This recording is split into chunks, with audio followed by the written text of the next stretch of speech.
Hello and welcome to an England special of the Three Kick podcast. I am Nathan Newington of Scouting Saints and this is Jack Prescott of Total Tottenham. And today we're going to talk about the England squad selection by Gareth Southgate and what we think of it. So we're going to debate that. Let's get into the squad. So the first point we have is the interesting goalkeeper pick, Sam Johnston. Now what did you think of that one? Where's Fraser Forster? He's kept 6 clean sheets in 8 games. You know, he's a solid goalkeeper. He's an old-fashioned, traditional goalkeeper who doesn't do this tippy-tappy nonsense around the back. Smashes it long, keeps the ball out the net. What more could you want? And his long balls are actually quite good as well. We saw in the counter-attacking football. Yeah, the game against Bournemouth, he actually played a couple of good passes. I mean, Johnston, I do think he's a good goalkeeper. Whether he's ready for England, that's a different story. I mean, I'm happy with him being in there, but you were just saying about Fraser Forster more. I mean, why do you have a relegation battle goalkeeper? He's going to be playing Championship football next season, probably. Maybe Forster just needs more games, I reckon. Yeah, I think so. And then he'll be in there possibly next season. And move on to the centre backs. Mings, Cody, and Dyer, the controversial ones. Specifically Dyer. I mean, what's the point in having Dyer in the team? And I thought Mings is in there. I'm not even sure he's the best Villa centre-back. No, he's got a mistake in him. I feel every time he's on the ball, it's a bit like... And you've got Ezri Konsa, who might change nationality if you don't pick him. Exactly. And he's not been called up at all. And then you also have players like Tarkowski, like Dunk, them sort of players. And yeah. Not even given a chance. And Michael Also, Keane. Connor Cody in the squad. He's too slow. His running technique is too awkward to be an international footballer, I feel. Yeah, I agree with him more than Dyer though. We've seen Dyer have a right ricket in him. Dyer is awful. You've seen it. You've seen the videos on the channel. You know how I feel about Eric Dyer. Yeah, no, I'm not sure why he's in there. Yeah. Onto the right back position and the omission of both Trent and Wan-Bissaka from the squad. If Wan-Bissaka changes nationalities, that's a travesty. There will be blood in Southgate's hand. Southgate's got blood in his hand. Yeah. Because I think he's the best defensive player, the right back that England have. Most tackles in the league this season. The squad, yeah.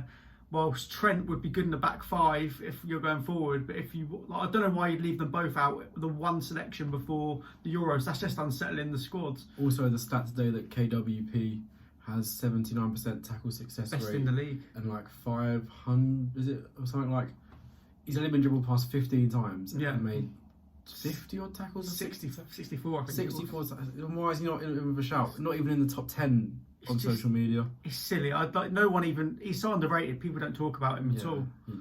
He's good. He is good. Yeah. And then there's Jude Bellingham. Why? This has caused a stir on Twitter. He's for me 17 years old. What? He should be playing his trade in the 21s. People telling me he's in the Champions League. Well, Trent plays Champions League. Milner plays Champions League. Felipe Anderson plays Champions League. None of them are representing their country in this international race. Olympiacos play Champions League, and who are they? I mean, I just think he's a bit young to hold his own against like France midfielders like Pogba, German midfielders, all them sort of players. World Cup winners. Yeah. He's not ready. He needs to get more experience first. And obviously, there was a bit of debate over this one. Obviously, Calvin Phillips probably shouldn't be in the team. There's better players. Harrison Reed, he's better than Calvin Phillips. He's been brilliant this season. He's been brilliant this season. Also, there was a controversial one, but I've changed my mind. Jesse Lingard should be in the team after his goal and assist against Arsenal on Sunday, I think it was. Sunday. Yeah. I think he does deserve to be in there. I think he's been excellent since signing for West Ham. And I just think that with the absence of Maddison, in the absence of Maddison, you really can't knock that decision because you need that creative player in there. And I think it's a good call from Gareth. Yeah. Mason Mount, I didn't think this was a talking point, but you didn't. I don't think he should be because he's not the best in his position. That's fair enough. What is his best position? Is he a 10? Is he an 8? Personally, I think he's better as an 8, but he's not the best 8 that we have. I mean, it's divided. I think I'd play him, and Gareth is definitely going to play him because Gareth Southgate seems to love him. He seems to start most games. Yeah, he has a bit of a crush on him, I reckon. But he does. But he needs to find out his best position, like Jack said. Otherwise, there's no point, is there? If he plays 10, there's Grealish, Maddison, there's Lingard. Well, that's 4, there's already 3 above him. If he plays in the 8, there's much better 8s out there. There's Foden's definitely going to be above him. There's another one. Well, Mount's now 5th in the pecking order. He's not going to get in. Lingard's, and then Ollie Watkins. Ollie Watkins, the next talking point. He shouldn't be in it. An interesting one. Honestly, I think without Grealish, Grealish creates a lot of his chances, and I think when Grealish isn't in that Villa squad, they struggle a lot more. That's been shown. Even your game you recently covered against them. He did nothing. Yeah. He's getting pocketed by Rodon and Sanchez. Yeah, he needs someone like Grealish. And if Grealish is in the England squad, that's fine, because then he'll still be able to help. But yeah, he needs someone like that. Maybe Bamford should have been in there instead. It's a tight call. Turns out he wasn't injured. I got that completely wrong. He scored. I celebrated because they were playing Fulham. Yeah, no. The only thing with Bamford, he takes 8 or 9 chances to get a goal. And at international level, it's got to be 1. I think he's getting better though. I hope so. Yeah. Jadon Sancho. Yeah, left out altogether. Crazy. From coronavirus, but Bellingham can play, so I don't know how that really works. But I'm not really sure. And then Sterling, you had an issue with Sterling.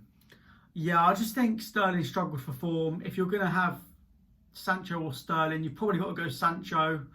I mean, other wingers as well. He's called Rashford up, who's got an injury. Not really sure why he's been called up. Yeah, there's Sterling. I just think he needs to be more consistent. On his day, a world-class player, one of the best players I've seen live when England play Kosovo. But he doesn't do it enough for me. And yeah, he needs to up it. He needs to up it big time. And then there's players from outside the top 6 who are overlooked. Yeah. But he picks Johnson in goal, so I don't really know. Yeah, we just thought that players like Loftus-Cheek, Barkley, and Lookman may all be in with a shout. Lookman over maybe Rashford. I don't know. Why not give Mark Noble a cap? You're giving Jude Bellingham a cap. Someone. Oh, phone's gone. Someone that's save it. played in the top level for 15 years almost, and you're getting overlooked by a kid that's played Dortmund for 6 months. I just think it's San Marino. Just give Mark Noble a go at this point. It's a shame. He's 33, is he? And players like Barkley. I know he's not ever been great for club, but for England, he's always been turned up. We got to Gaza. Barkley. He's turned it up a notch when he's played for England. Yep. And then obviously the nation change. Discussion with the manager being too stubborn to pick players like Konza, Wan-Bissaka and Antonio. You pick Watkins, but Antonio's on fire in form, but he just changed nationality because of Southgate. They're all going to change. That's a big loss. If we lose Wan-Bissaka, I think that would be the worst one. That's an absolute travesty. Obviously, about 6 or 7 years ago, Zaha changed to Ivorian. He wouldn't have got in anyway these days. Yeah, he probably wouldn't start, but he might be a useful squad player to have. Yeah. But yeah, it's a shame. And then finally, Southgate finally sticking to his guns of picking current form. Stones and Shaw back in. And Shaw. They were the two that everyone wanted to see. The two that probably have been the best English players defensively this season. And yeah, they got their reward. They're both back in the England squad, and we're delighted about that. They're just confident at the moment, which is really good. Especially this time, we've got the Euros in a few months' time. Yeah. So hopefully the form stays, and we just go and win it. And you need form players. You need in the Euros. You need these players to all be playing well. I think he should change his approach and go on stats. He shouldn't go on who's better.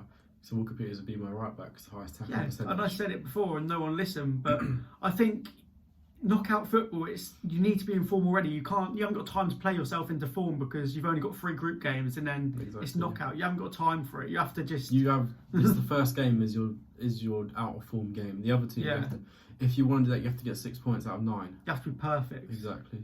Yeah. That's all from us. We have a clip from Ryan as he speaks his opinion on the England squad, and we'll show you that now. So obviously England begin their 2022 Qatar World Cup qualifying campaign this month. The Three Lions have games against Albania, San Marino and Poland in their group as they hope to qualify for next winter's 2022 World Cup in Qatar. Poland, I feel, will be a tougher test than Albania and San Marino. Poland have the best striker in the world at the moment, in my opinion, in Robert Lewandowski. Whereas Albania and San Marino should be relatively beatable in terms of who England are facing. They don't have that many star-studded players, and you feel as if that England should walk all over these nations. But then again, it's England. Anything can happen. Regarding the squad selection, Gareth Southgate announced his squad on Thursday, and let's just say there were a few shocks that I didn't expect to see in there. Obviously, Sam Johnston getting his first England call-up for the goalkeeper position alongside Nick Pope and Dean Henderson was probably a big surprise to me, particularly. I feel that whilst he has pulled off some good saves and has kept West Brom in a few games, they're in the relegation zone. he shouldn't be one of he shouldn't and he won't, I don't feel, be one of the 3 keepers going to Qatar or the Euros this summer. Tyrone Mings and Connor Cody, they've had poor seasons. They're far better centre-backs on form who should have got in the squad, I feel. The likes of James Tarkowski, Ben Godfrey, Michael Keane have all played better these past few months than what those two have. Dropping Trent as well came as a big shock to me. Having 3 right backs, I mean, look, you have 23 places in the England squad. You take Reece James, who's had a good season at so far at Chelsea, yet he's not one of the best right backs in the country.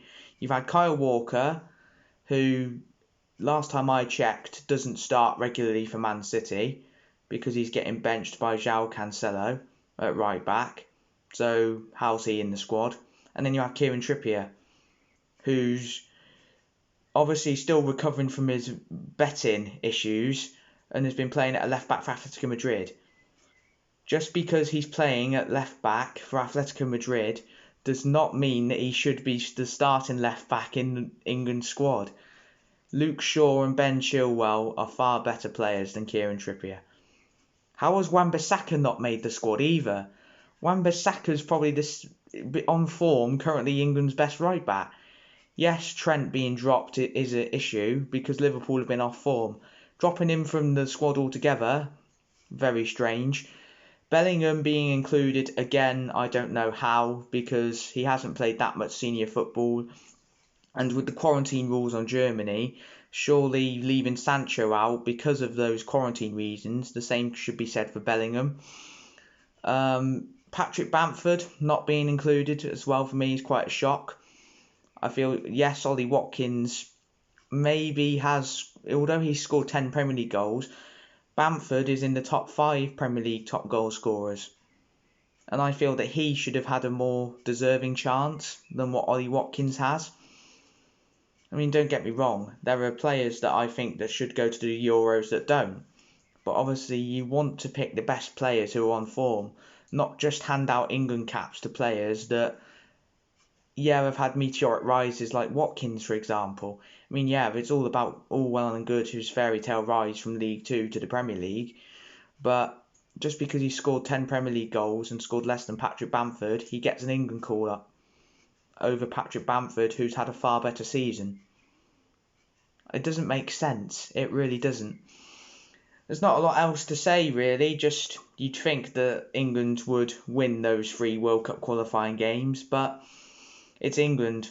If Gareth plays 5 at the back, or 3 or 5 at the back with 3 wing right backs in the team, like he usually does, then it could be more difficult.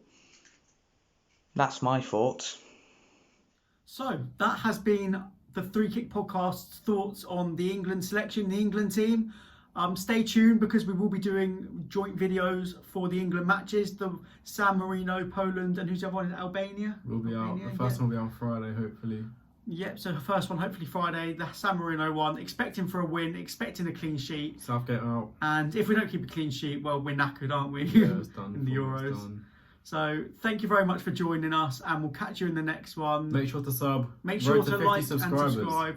50. We're on 30 now. 20 more to 50. We see you watching the videos, not clicking the button. Click the button. Help us out. You get great content. We get the sub. Exactly. So we can grow. Please do it. Thanks for watching, and we'll see you on Friday.